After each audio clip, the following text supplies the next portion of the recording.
Greetings, YouTube. So if you clicked on this video, then you were intuitively drawn to the orange pile.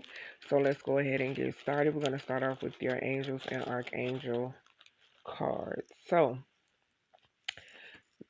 the first card you received was Angel Nehemiah. The dates January 1st through the 5th may be of some significance, and this angel helps with general prosperity.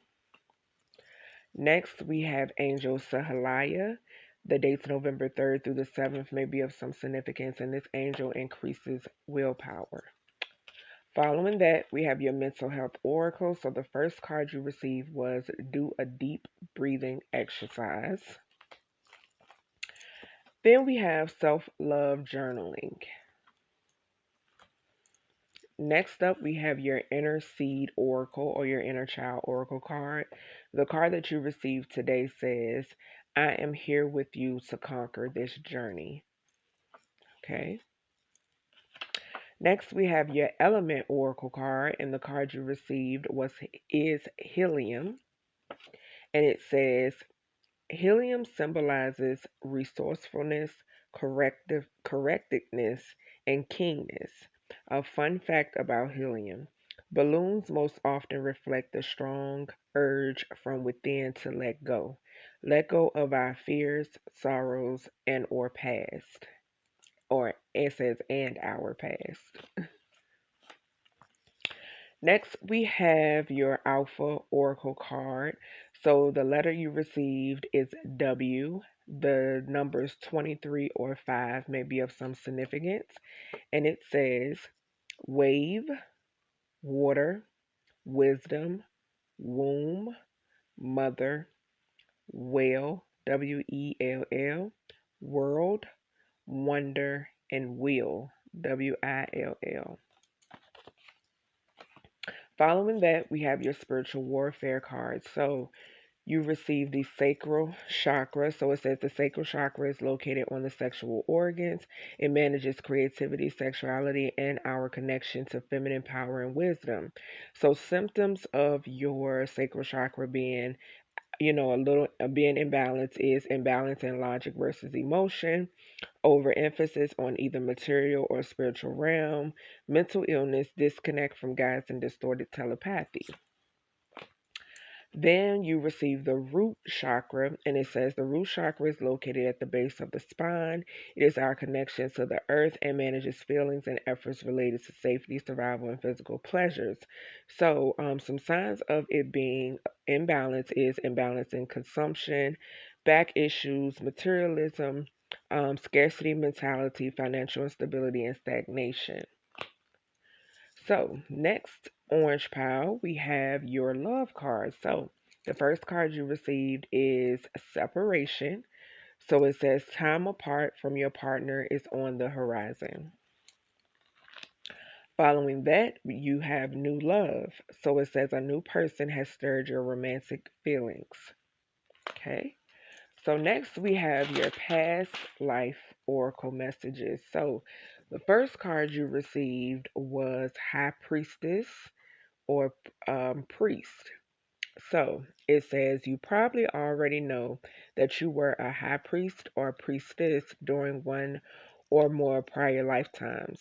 Most people who have held these roles have a conscious sense of it.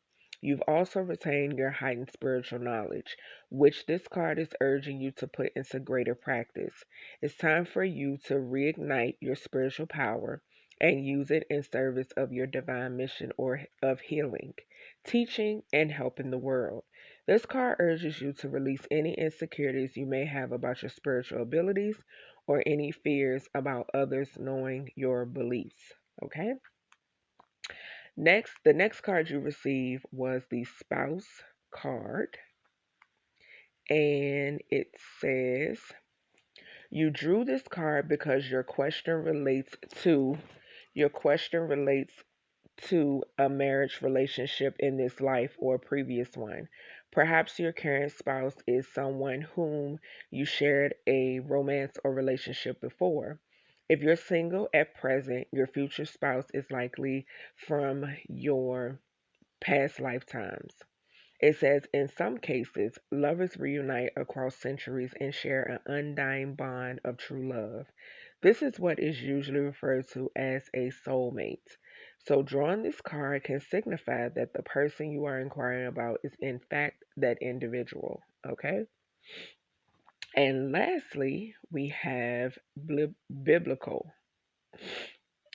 So, just a second, y'all, while I scroll up. Okay, so it says when you read about Yeshua, I prefer to say Yeshua. When you read about Yeshua, Moses, or other biblical figures, you know that there is more to the story because you were there. Either you were a follower of Yeshua or Moses, or you lived in the Holy Land. You may have also had lives alongside other famous biblical figures. As a result, traditional religious and interpretations of the Bible stories don't ring true to you.